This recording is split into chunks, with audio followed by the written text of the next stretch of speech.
10,500 টাকা ধরে রাখেন। এখান থেকে না কম্পিউটার। আল্লাহ, তুমি মেয়ে অথচ তোমার গয়নার প্রতি কোনো ইন্টারেস্ট নেই।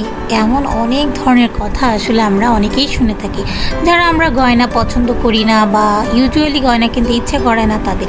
হ্যাঁ, জীবনে অনেক টাকাই ইনকাম করেছি, এতটুকু সত্যি যে গয়না কিনতে কখনোই আমার ইচ্ছে হয় না। অনেকবার ভেবেছি, আব্বু আব্বুর কথা, আব্বু আম্মু বলেছে যে গয়না কেনার জন্য টাকা জমাও, তো টাকা জমানোর পরও সে টাকা খরচ করে ফেলেছি অন্য কোনো খাতে। যাই হোক, আসলে বলছি গয়না কেনার কথা। হ্যাঁ সত্যি, আজকে যাচ্ছি মিরপুরের বিখ্যাত বেনারসি পল্লী মার্কেটে। সেখানে গিয়ে আমরা বেনারসি পল্লীর সাথে অর্থাৎ মিরপুর 11:30-তে খুব সুন্দর সুন্দর জুয়েলারি কালেকশনের দোকান রয়েছে। আর আজকে যাচ্ছি আমার একটা সিনিয়র আপুর সাথে। সো আপু আমার ভার্সিটির সিনিয়র অ্যান্ড আপুর বাসা আমার বাসার সাথেই। সো আপু আমাকে বলছিল যে আপুর একটু গয়না কিনবে, তাই আপুর সাথে যেতে। অ্যান্ড আমারও ফর দ্য ফার্স্ট টাইম এরকম গয়না কেনার অভিজ্ঞতা হলো। আর আপু অনেক বেশি এক্সপার্ট, সো আপু অনেক সুন্দর সুন্দর গয়না কিনছে। তো কী কী গয়না কিনলাম শেষ পর্যন্ত কিন্তু আপনাদেরকে জানতে হলে পুরো ভিডিওটা দেখতে হবে। আর অনেক সুন্দর সুন্দর গয়নার কালেকশন দেখেছি। হ্যাঁ, আমার গয়না কালেকশন দেখতেই ভালো লাগে, কিন্তু কিনতে কেন যেন ইচ্ছা করে না।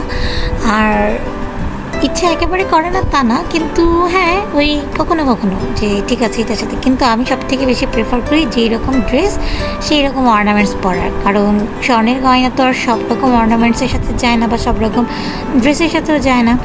তো দেখুন, বলতে বলতে অলরেডি বাসার সামনে দিয়ে তো চলে আসলামই। আর এই তো এখন অলরেডি মিরপুর 11:30-তে চলে এসেছি। আমরা দুপুর দুপুর করে বের হয়েছিলাম। সো অনেক দোকান থেকে ঘুরছি দেখছি, এবং আমাদের আসলে হাতে সাইজ, তারপরে আপু আসলে একজনকে গিফট করবে তার বিয়েতে। সো অনেক সাইজ টাইজ দেখে আমরা চিন্তা করতেছিলাম, আমাদের এখানে দুটো জিনিস নেওয়ার ছিল, একটা কানের, একটা হাতের আংটি। তো কতটুকুর মধ্যে নেবে না নেবে এগুলো আমার আইডিয়া খুব কম। তারপরে যাই হোক, আপু ওনার সাথে অলরেডি এখানে গয়না নিয়ে কথা বলছিল, দরদাম করছিল।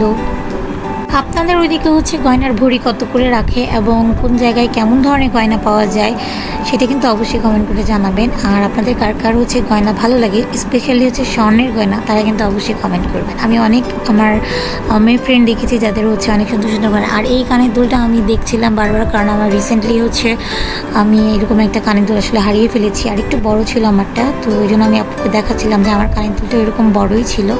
তো আপনারা কারা আমার মতো এরকম বেখেয়ালিভাবে চলাচল করেন আর জিনিসপত্র হারিয়ে ফেলেন বলেন তো, দেখি কারা কারা এক দল আমরা। তো তারপরে এই যে আপু আরেকটা গয়না এখানে চেঞ্জ করবে বলতেছিল, সেটা কি স্বর্ণের পানি দিয়ে ধোয়াবে, তো সেটাই এখানে দিয়ে রাখলো। এরপরে আমরা চলে গিয়েছিলাম আরও একটা দোকানে। এখানে আমরা বিল পে করে তারপরে চলে গিয়েছিলাম একটু হাতের চুড়ি এবং কী কী আংটির কালেকশন আছে সেগুলো দেখার জন্য। অ্যান্ড আজকে পুরোটা দুপুর আপুর সাথেই কাটলো, খুবই ভালো কাটলো।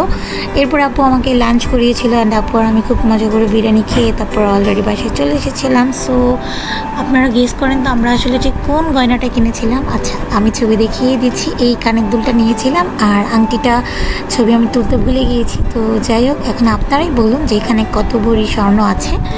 আর আজকের এই ভিডিওটা এই পর্যন্তই। সো কেমন লাগলো অবশ্যই কিন্তু সাবস্ক্রাইব করে লাইক কমেন্ট করে পাশে থাকুন। Thank you for watching guys.